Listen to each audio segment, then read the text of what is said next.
السلام عليكم ورحمة الله وبركاته. نحمده ونصلي على رسوله الكريم، أما بعد. أحسن الكلام كلام الله، وأحسن الهدي هدي محمد صلى الله عليه وسلم. حضرت محترم، خرید و فروخت کے احکام و مسائل آپ کے سامنے اختصار کے ساتھ بیان کیے جا رہے ہیں. باب الغصب کے متعلق، یعنی کسی کو کوئی چیز زبردستی اس کے اوپر قبضہ کر لینا یا کسی کا حق ماننا، اس کے متعلق نبی کریم صلی اللہ علیہ وسلم نے جو وعید سنائی ہے وہ پچھلی نشست میں آپ کے سامنے میں بیان کر چکا ہوں. آگے جو میں نے سب سے پہلی اس باب کی حدیث بیان کی تھی کہ زبردستی کسی کی زمین پر قبضہ کرنے کے متعلق، اس کی وعید تو رسول اللہ صلی اللہ علیہ وسلم نے آخرت کے متعلق بتائی ہے کہ کیا ہوگی، لیکن دنیا میں اس شخص کی کیا سزا ہے اس کے متعلق بھی رسول اللہ صلی اللہ علیہ وسلم نے ہمیں بتایا ہے کہ اگر کوئی شخص کسی کی زمین پر قبضہ کر لیتا ہے اور قبضہ کر کے وہ فصل اگا لیتا ہے، تو پھر وہ شخص جو ہے وہ کسی ایسے شخص کے پاس جاتا ہے، اس سے کوئی فیصلہ کرواتا ہے کہ یہ زمین میری تھی، اس نے اس کے اوپر قبضہ بھی کیا اور باقاعدہ اس نے اس کے اوپر فصل بھی اگائی ہے، تو میرا انصاف کیا جائے کہ میری زمین یا تو مجھے واپس لے کے دی جائے. تو رسول اللہ صلی اللہ علیہ وسلم فرماتے ہیں کہ اگر کسی نے اس طرح کا عمل کیا کہ کسی کی زمین پر بغیر اجازت کے یا اس کی قبضہ کر کے فصل اگائی یا درخت لگائے، تو اس فصل سے اگنے والا جو بھی چیز ہے، گندم ہے، اناج ہے، جو بھی چیز ہے، وہ اس شخص کا ہوگا جس کی زمین ہے. بے شک اس میں محنت کسی اور نے کی، کاشتکاری کسی اور نے کی، ہل کسی اور نے چلایا، لیکن وہ جس کی زمین ہے اس کی فصل ہوگی. ہاں، وہ اس فصل میں سے جو ہے وہ اس شخص کو اخراجات کے اس کے پیسے دے سکتا ہے کہ وہ جو بیج لے کے آیا اس کے پیسے دے دے،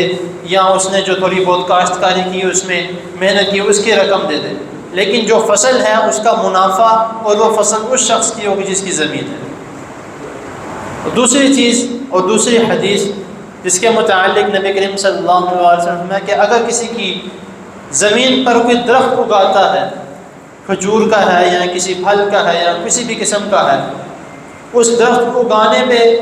جو اس کا پھل اگے گا اور جو اس کا پھل جو لگے گا وہ پھل بھی اس شخص کا ہوگا جس کی زمین ہے. ہاں، جس نے محنت کی ہے اس کو اس کی محنت کی جو ہے وہ پیسے اس کو مل سکتے ہیں کہ اس نے چلو تھوڑی بہت محنت کی. اب اگر آج کے دور کے حساب سے اگر دیکھا جائے، کیونکہ اس طرح کے معاملات تو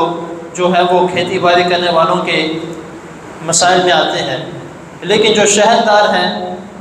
قبضہ تو وہ بھی کرتے ہیں، رجسٹریاں وہ بھی بدلتے ہیں، سارے معاملات اس طرح کے ہوتے ہیں. لیکن اگر اس کو آج کے دور کے حساب سے دیکھا جائے کہ کسی کی زمین پر قبضہ کر کے جو ہے وہ وہاں پر گھر بنا لیے جاتے ہیں، بلڈنگز بنا لی جاتی ہیں، تو اس گھر کی جو رقم ہے یا اس گھر کا جو فائدہ ہے وہ شخص اٹھائے گا جس کی زمین ہے. فیصلہ ہو جاتا ہے عدالت میں.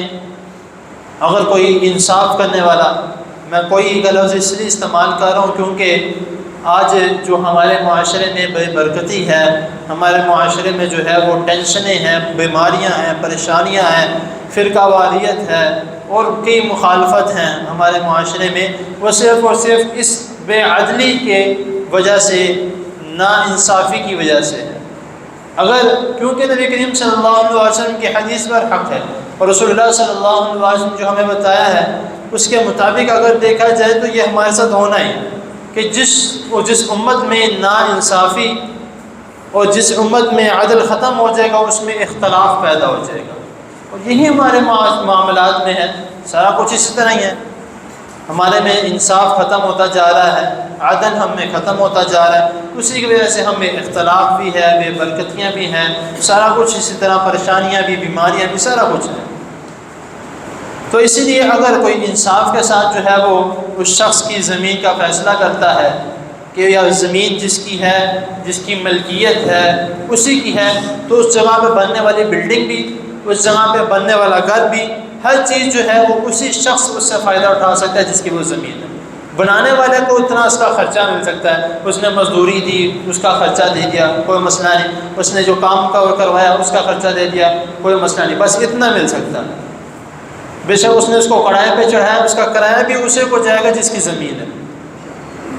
تو یہ ہمیں اس بات کو سمجھ لینا چاہیے کہ کیونکہ میں نے دو لفظ استعمال کیے ہیں کہ ایک تو قبضہ کرنے والے کا آخرت میں جو انجام ہونا ہے اس کی وعید میں نے آپ کو پچھلے نشست میں بتا دی، یہ دنیا کی سزا ہے کہ دنیا میں بھی اس کے پاس کچھ نہیں رہا، قبضہ کر کے کیا ملا اسے؟ کچھ بھی نہیں ملا، اتنا کچھ کیا، کاشتکاری کی یا بلڈنگ بنائی یا گھر بنایا، اتنا کچھ کیا، کیا ملا؟ کچھ بھی نہیں ملا۔ تو اسی لیے جو نبی کریم صلی اللہ علیہ وسلم نے طریقہ کار ہمیں سمجھایا ہے، ہمیں سکھایا ہے، اس کے مطابق ہمیں عمل کرنا چاہیے۔ تو انشاءاللہ تعالیٰ اس میں ہمارے لیے